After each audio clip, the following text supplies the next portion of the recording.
निदेशक महोदय, प्राचार्य महोदय, उपाचार्य महोदय, शिक्षक गणों, मेरे प्यारे भाई और बहनों, मैं कक्षा 2 की छात्रा वर्षा कुमारी। मैं आपके सामने एक कहानी लेकर प्रस्तुत हुई हूँ जिसका शीर्षक है बुरे काम का बुरा नतीजा होता है। चलिए शुरू करते हैं। एक बार की बात है, एक जंगल में मगरमच्छ रहा करता था और एक बंदर भी। वो दोनों दोस्त थे। वो खेलते थे, साथ खाते थे, हमेशा सब में साथ बिताते थे। एक दिन मगरमच्छ बोला, थोड़े से जामुन मुझे तोड़ के दे सकते हो? मैं अपने बीवी के लिए घर ले जाऊंगा। तो बोला ठीक है, मैं तुमको दे सकता हूँ। तो वो जामुन लेकर गया घर और अपनी पत्नी को खिला दिया और वो बोली कि कितना मीठा जामुन है। मुझे मीठा जामुन नहीं, मुझे उसे कलेजा चाहिए। कि जितना मीठा जामुन है उसके कलेजे भी तो कितना मीठा होगा। वो बोला नहीं, मैं ऐसा कैसे कर सकता हूँ, वो मेरा सच्चा दोस्त है। वो बोला नहीं, मैं तुम्हें नहीं लाऊंगी तो मैं मर जाऊंगा। तो वो बोला ठीक है। उसे मजबूरन होकर जाना पड़ा और वो नदी किनारे चला गया और वो अपने दोस्त से कहा कि चलो मेरे साथ दोस्त, मेरी बीवी तुम्हारे लिए दावत रखी है। तो बोला ठीक है, चलो चलते हैं। और वो दोनों गए और वो आधा रास्ता में जाने के बाद बंदर बोला तुम्हारी बीवी मेरे लिए क्या बना रही है खाने में? तो बोला कि मेरी बीवी तुम्हारे लिए खाने में तुम्हें केले बहुत पसंद है ना, इसलिए तुम्हें केले बना कर देगी। तो बोला ठीक है चलो।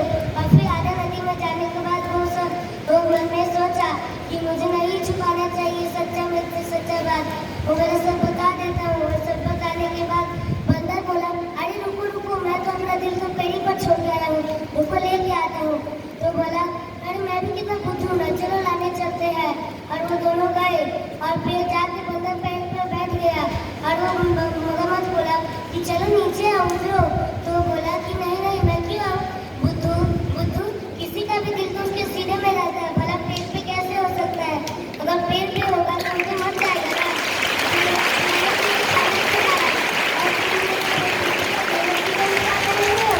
क्या हुआ कि तुम अपने बड़ी भी को दे और अपने दोस्त भी बजाओ। बुरे काम का बुरा नतीजा ही होता है। अभी इस अपने सच्चे दोस्त को धोखा नहीं देना चाहिए। That's all. Thank you. बहुत अच्छा बच्चा, very good. Good morning to respected directors of our principals and teachers and all my dear friends. My name is Apur from class 6F and I am present here to deliver a short speech and never give up. Before starting my speech, I would like to thank my class teacher Mr. Ajay Verma sir, who gave me golden opportunity to come on this stage. So, success does not happen in one day, but we should keep trying to achieve success in our life. Life is a race which is all about winning, but winning is not only end point of our life. We should understand that no one has made great achievement on first day. Never give up is the attitude that one should carry and live like that no matter what the situation. And lastly, I would like to say some lines that failure is the stepping stone to reach success. That's all. Thank you. बहुत अच्छा। Respected elders and all my dear friends. First of all, a very pleasant good morning to all of you. Myself Srijan from class 10 and today I will be sharing my thoughts about gaming. I mentioned that I will be using a mix of Hindi and English language for your better understanding. Gaming, हम सबको पता है gaming और gamer क्या होता है।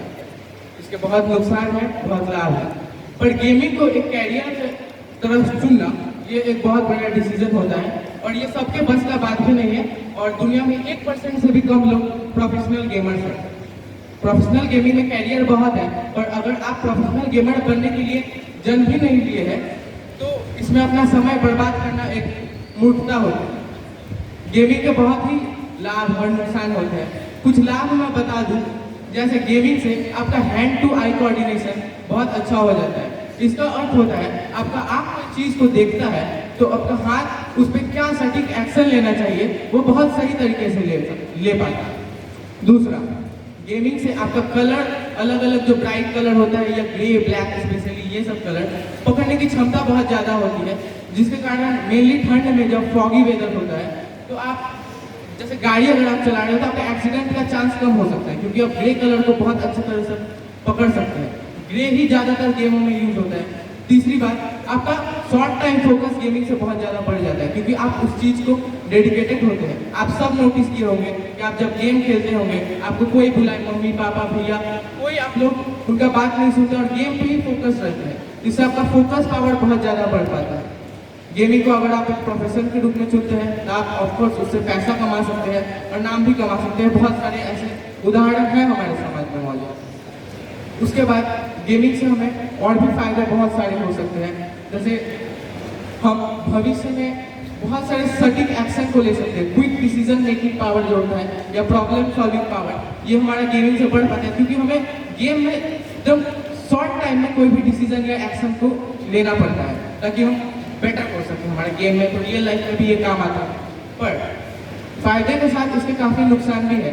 Gaming से एक तरफ आपका शॉर्ट टर्म फोकस बढ़ता है, पर अगर आप प्रोफेशनल गेमर नहीं बनने के लिए बने हैं और फिर भी आप गेमिंग को 5-6 घंटा समय देते हैं, तो उससे आपका क्या होता है कि फोकस पूरा गेम की तरफ शिफ्ट हो जाता है और होना चाहिए आपका पढ़ाई की तरफ। तो एक तरफ फोकस शिफ्ट होने से आपका पढ़ाई और आपका कैरियर सब बिगड़ जाता है। दूसरा, गेमिंग में एडिक्शन। आप सभी ऑलमोस्ट बहुत सारे लोग हैं जो गेमिंग में एडिक्ट हैं, और मैं भी उनमें से एक उदाहरण था। मैं 2020 में 23 अगस्त को गेमिंग छोड़ दिया हूँ, और गेमिंग के एडिक्शन से होता ये है कि आप पूरा टाइम गेमिंग को दे पाते हैं और पढ़ाई नहीं कर पाते हैं। मैं 2020 में मुझे याद आता है कि जब टर्म एग्जाम्स होता था, मैं रात को 1-1 बजे तक, मैं 6 या 7 में था, मैं 1-1 बजे तक जब पढ़ता था, क्योंकि मेरा सिलेबस कंप्लीट नहीं होता था, नंबर चाहिए था मुझे, तो नंबर तो आ जाता था और उसके बाद मैं सारा पढ़ाई सब कुछ भूल जाता था, और ये समय का एक बर्बादी ही था। सिर्फ नंबर आने से कोई एजुकेटेड नहीं बन जाता। दूसरा, उसके बाद गेमिंग से हमें और भी लाभ होता है। हेल्थ प्रॉब्लम होता है, हाथ टेढ़ा हो जाता है, धीरे धीरे ब्रेन फंक्शनिंग करना बंद कर देता है, हमारा आँख खराब हो जाता है।